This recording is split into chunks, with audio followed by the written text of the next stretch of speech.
میں بٹھا دیتی ہوں جی، میں بٹھا دیتی ہوں۔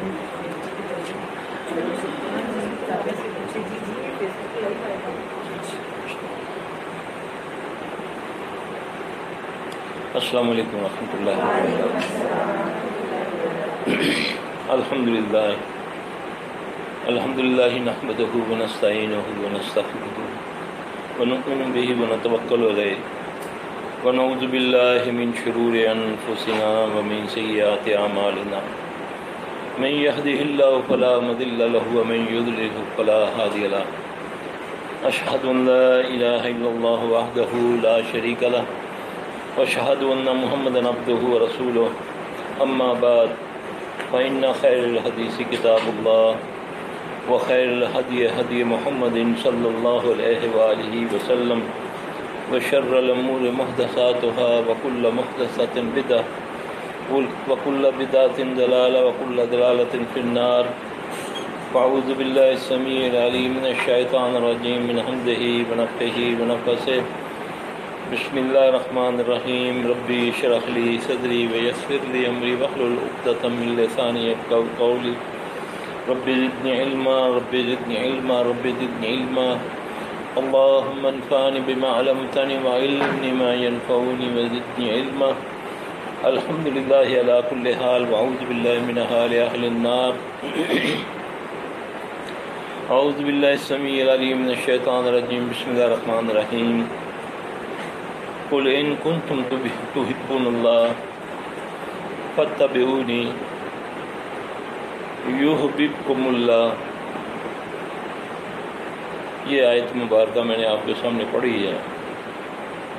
تو اللہ تبارک تعالیٰ ارشاد فرماتے ہیں کہ اے محمد صلی اللہ علیہ وسلم آپ کہہ دیجئے کہ اگر آپ اے جنوں انسانوں چاہتے ہو کہ اللہ تم سے محبت کرے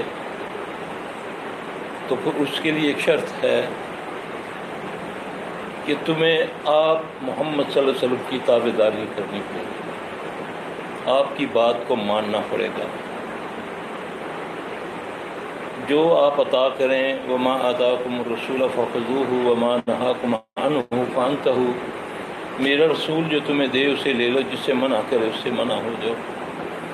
یعنی کہ اللہ غفور رحیم ہے، اس میں کوئی شک نہیں کہ آپ سے بڑا کون ہے بخشنے والا غفور رحیم، مگر مشروط ان کے لیے اور حق کتاب اور حق کہنے والی زبان وہ ہے محمد صلی اللہ علیہ وسلم کی، اور کتاب جو ہے جس میں لا ریب فیہ کوئی شک نہیں، یعنی کہ ایسی کتاب کہ دنیا کی بڑی سے بڑی کتاب اس کا مصنف جب اس کو لکھتا ہے تو اس کے پہلے دباچے میں لکھتا ہے کہ اگر کوئی اس میں کوئی کمی کوتاہی دیکھے تو ہماری اسے اگاہ کریں۔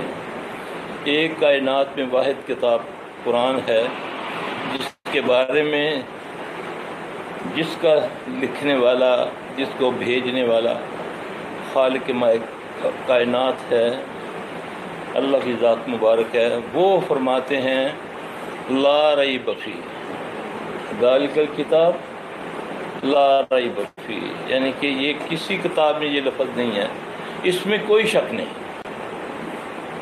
یعنی کہ کسی قسم کا کوئی کجی کوئی شک نہیں، سب کچھ موجود ہے اس قرآن میں، ایک چیز نہیں ہے، یعنی کہ ہر چیز ہے، بس ایک چیز نہیں ہے، اس کو کہتے ہیں جھوٹ۔ اس قرآن میں جھوٹ نہیں ہے۔ تو اس کتاب میں اور اس زبان سے جس نے کبھی حق کے علاوہ کچھ کہا نہیں، وہ ہے آپ صلی اللہ علیہ وسلم کی زبان مبارک۔ اور اللہ فرماتے ہیں کہ آپ کہہ دیں، آپ اس کتاب کے ذریعے سے، کہ اگر اے جنوں انسانوں تم چاہتے ہو کہ اللہ تم سے محبت کرے۔ اب ہماری دنیا کے جو معاملات ہیں، جو دین کے آخرت کے لیے ہم کرتے ہیں، اس کی اخیر جو ہوتی ہے وہ اللہ کی محبت، اللہ کا قرب حاصل کرنا، یعنی کہ اگر نبی علیہ السلام سے بھی پیار کرتے ہیں یا آپ کی بھی اتباع کرتے ہیں تو اس کے لیے یہ ہوتا ہے کہ میرا اللہ مجھ سے راضی ہو جائے، اخیر اللہ کی محبت۔ تو اس کے لیے میرے رب نے اس کا فارمولہ بتا دیا کہ اگر آپ چاہتے ہیں کہ میں اللہ تم سے محبت کروں تو پھر تمہیں فاتبعونی، اب فے لگا دیا، فے جیسے چیک لکھتے ہیں نا، چاہے 1 روپے کا ہو چاہے 1 کروڑ کا ہو تو اونلی ضرور لکھنا پڑتا ہے نا، لکھتے ہیں نا، تو یہاں پر فعل لگانے کا مقصد بھی یہی ہے۔ تبعونی بھی کہہ سکتے تھے، لیکن فتبعونی صرف اور صرف محمد صلی اللہ علیہ وسلم کی تابع داری کرنا۔ جب محمد صلی اللہ علیہ وسلم کی تابع داری، عشق نہیں کرنا، عشق لفظ صحیح نہیں ہے، نہ یہ عربی میں ہے، نہ یہ قرآن میں ہے، نہ یہ حدیث میں ہے، یہ تو فارسی کا لفظ ہے۔ عشق میں تو کمیاں کوتاہی ہو جاتی ہیں بڑی، ہے نا۔ محبت اتباع، یعنی کہ اگر ہم محبت کرتے ہیں تو انتہا کی، اے عمر مجھ کس سے محبت کرتے ہو؟ یا رسول اللہ صلی اللہ علیہ وسلم آپ سے۔ آپ نے فرمایا اپنی جان سے زیادہ نہیں یا رسول اللہ صلی اللہ علیہ وسلم، آپ نے فرمایا اللہ کی قسم جس کے قبضے میں محمد کی جان ہے صلی اللہ علیہ وسلم، وہ بندہ مومن ہو ہی نہیں سکتا جب تک وہ اپنے مال اہل و عیال کے سے بڑھ کر مجھ سے محبت نہ کرے، وہ مومن ہی نہیں ہے۔ اب یہ بھی محبت ہمیں کہاں پہنچائے گی؟ خالق کی طرف، ٹھیک ہے۔ اب محبت کرتے ہم نبی کے عاشق نہیں ہیں، محب ہیں۔ محب یہ محبتوں کی جمع ہے۔ ہم نبی کے فالوور ہیں، نبی کے اتباع کرنے والے ہیں، اس کی اتباع کرنے والے ہیں۔ جس سے وہ روکیں گے ہم رکیں گے، جو کرنے کا حکم ہوگا، وہ عورت ہے یا مرد ہے، امیر ہے یا غریب ہے، بیمار ہے یا شفا والا ہے، وہ جو بھی اگر جس سے روکا رکیں گے، جس کے کرنے کا حکم دیا ہے وہ کریں گے۔ فتبعونی، جب تم اللہ سے محبت چاہتے ہو تو پھر محمد صلی اللہ علیہ وسلم کی تابع داری کرنی ہے۔ پھر اس تابع داری کے اندر میں یحببکم اللہ، پھر اللہ تم سے محبت کرے گا۔